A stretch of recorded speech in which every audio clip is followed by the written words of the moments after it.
ابھی ایک مفسر کی تفسیر پڑھ رہا تھا، اس نے لکھا لا يمكن ان يهتدي للصراط المستقيم الا اذا هداه الله اليه۔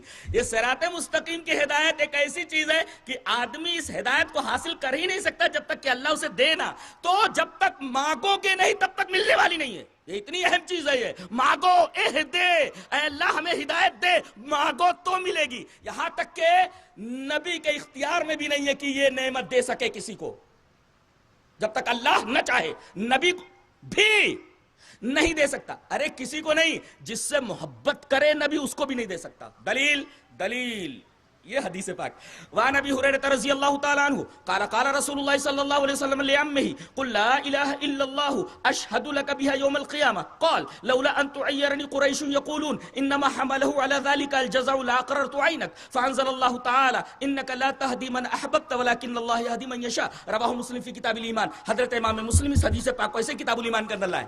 پس منظر بیک گراؤنڈ اس حدیث پاک کا یہ ہے کہ آپ کے چچا ابو طالب جن سے نبی بڑی محبت کرتے تھے، چچا تو محبت کرتا ہے، ایک نکتہ سن لو غور سے یہاں، اور ابن تیمیہ علیہ رحمہ کا نکتہ ہے، مسئلہ یہ اہم نہیں ہے کہ تم نبی سے محبت کرتے ہو، یہ اتنا اہم نہیں ہے، اہم یہ ہے کہ نبی تم سے محبت کرے، یہ بہت بڑی بات ہے۔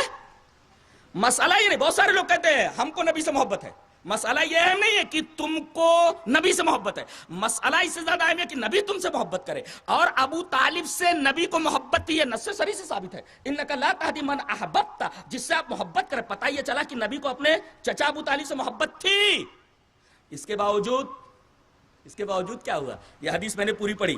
قال قال رسول اللہ صلی اللہ علیہ وسلم لعم، ام مینس چچا، انکل، آپ کے چچا بستر مرگ پر ہیں، اب تب کا معاملہ ہے، چل چلا کو ٹائم ہے، لوگ آ رہے ہیں، مل کر جا رہے ہیں، آپ بھی آ گئے، سرے بالی بیٹھ گئے سرانے۔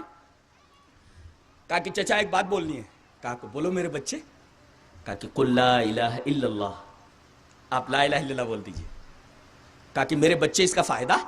بولے اشہد لک بہا یوم القیامہ، میں اسی کلمے کی وجہ سے، ہاں کی ضمیر اشہد لا الہ الا اللہ کی طرف لوٹ رہی ہے، یہ کلمہ، اس کلمے کی وجہ سے میں گواہی دوں گا قیامت کے دن۔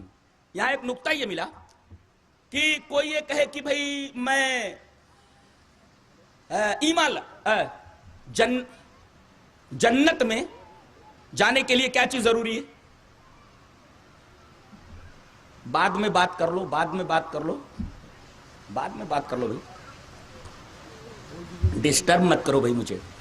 وہ ایسے تقریر نہیں ہوتی، وہ ایک لیکچر ہوتا ہے انتہائی علمی، ادھر ادھر ہو جاتا ہے ذہن، ڈسٹرب مت کرو۔ ہاں بہت، یہ تقریر نہیں ہوتی ہے، لیکچر ہوتا ہے، یہ تحقیقی لیکچر ہوتا ہے علمی، ادھر ادھر ذہن ہوا تو اچھا، اگر کہیں نہ سمجھ میں آیا تو بادو والے سے سمجھ لینا ہے۔ تو کوئی یہ کہے کہ جنت میں جانا ہے، ہمیں کیا کرنا ہے؟ بولے ایمان لیا۔ اچھا ایمان لیا، دلیل وہی حدیث ہے جو ابھی میں نے پڑھا۔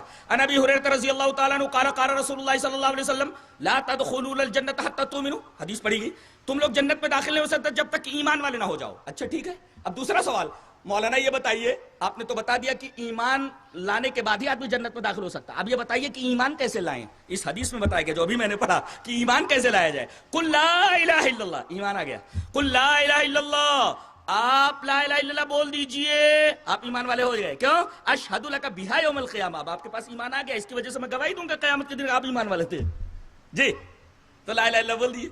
کہا کہ میرے بچے، زندگی بھر تو میں نے تیری بات نہیں مانی، اپنے باپ دادا کے دین پر رہا، اب مجھے نار پسند ہے مگر آر پسند نہیں ہے۔ لولا ان تعیرنی قریش یقولون انما حملہ علی ذلک الجزع، گھبراہٹ کی وجہ سے یہ ایمان لے آیا ہے، میرے بچے، نار چلے گی مجھے لیکن آر نہیں چلے گی، آر نہیں چلنے والی، اور اپنے باپ دادا کے دین پہ مر گئے۔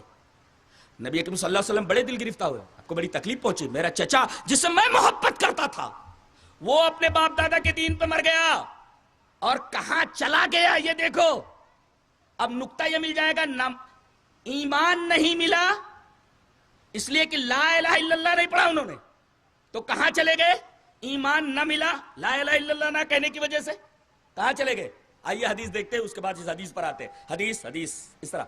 وعن ابن عباس رضی اللہ تعالی عنہما ان رسول اللہ صلی اللہ علیہ وسلم قال اهون اهل النار عذابا ابو طالب وهو منتعل بنعلين يغلي منهما دماغه.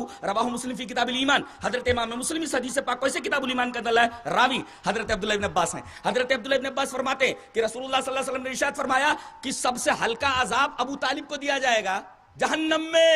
کیسے؟ ان کو آگ کی 2 جوتیاں پہنا دی جائیں گی جس سے ان کا دماغ کھولے گا. دیکھیے جہنم میں پہنچ گئے ایمان نہ لانے کی وجہ سے. اور ایمان کیوں نہیں لا سکے؟ اس لیے کہ لا الہ الا اللہ نہیں پڑھا انہوں نے. اور نقطہ یہ بتانا ہے کہ نبی محبت کر رہے ہیں اور یہ ہدایت نہیں دے پا رہے ہیں. لا الہ الا اللہ پیش کیا انہوں نے نہیں قبول کیا. آپ دل گرفتہ ہوئے تو آیت اتری انک لا تہدی من احببت.